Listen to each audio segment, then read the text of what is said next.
Hi friends. So I want to ask you a question. Have you ever made any kind of promises to anyone before? I know I have.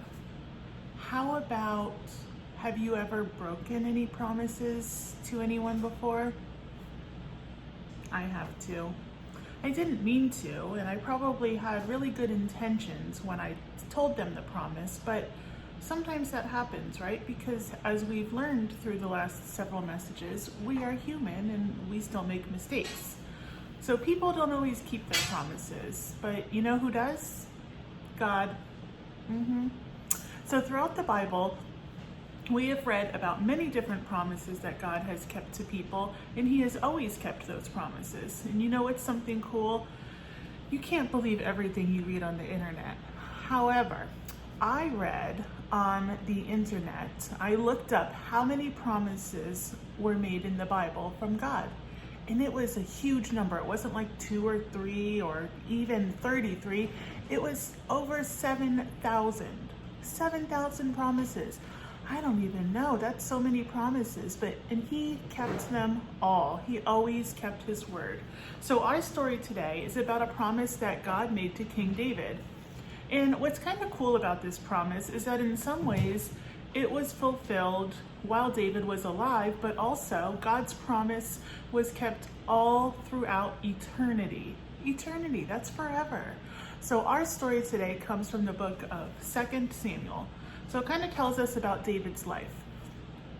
So there was a battle in Israel, and there was a lot of fighting, and there was a lot of drama, and kind of a lot of violence.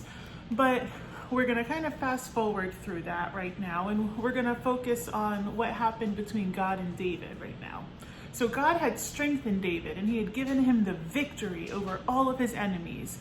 And finally, there was peace in the land. There was peace in Israel. And David settled into his palace, and he looked over all the things in his palace, and he said, wow, how can I possibly go on living here in such a beautiful palace while the Ark of God is sitting in a tent somewhere? Now, the Ark of God were those important documents. They were like the gold stones that had the 10 Commandments on them. They were the Word of God. So he kind of felt bad that he was living in this beautiful palace, I'm sure, and that the Ark of God was in some tent, maybe not even protected that well. So he wanted to build a house for God, a house to worship God. And that made me think, if you were to build a house for God, what would it look like? Would it have lots of gold and silver and marble and pearls hanging from the ceiling? Or would it be maybe kind of looking like the church that you're in right now, right? It's not always about all the fancy things.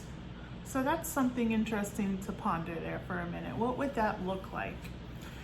So, and we all know too that a temple, a house, cannot truly contain God Himself, but it worships Him, and it's a place to come together to worship God. So that night the Lord spoke to David's friend Nathan in a dream, and God said, during all these years in Israel, we traveled through the wilderness together. Did I ever ask you to build a palace for me? Did I ever ask you to build a house for me? No, I traveled with you. I traveled with you through the wilderness, in the tents. I was right there with you. But this is where the cool part is too. He said, you will have peace in this land finally. And David won't be the one to build a house for me, but his offspring will. That means his children will. His children will build a house for God. And then it didn't stop there. God's promises went on.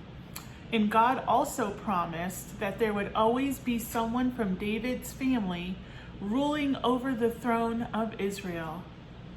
Wow. If you were David and just heard God's promise, all these wonderful things for you, how do you think you'd feel? I'd probably feel kind of overwhelmed and grateful and like, why me, God? What did I do to deserve this? And David responded by worshiping God. He was overwhelmed by God's goodness towards him, and he prayed a prayer of thankfulness. And so let's think about that. So some promises that I was thinking about that I've made before. When I was younger, I may have said, I promise I'll clean my room later. Can I just go play? I promise I'll do better on my studying. I promise I'll get a better grade in that subject. I promise we'll be friends forever, right? And some of those things don't always come true. So God always keeps his promises though. All 7,000 plus of his promises. He never, ever, ever lets us down. And that's pretty amazing.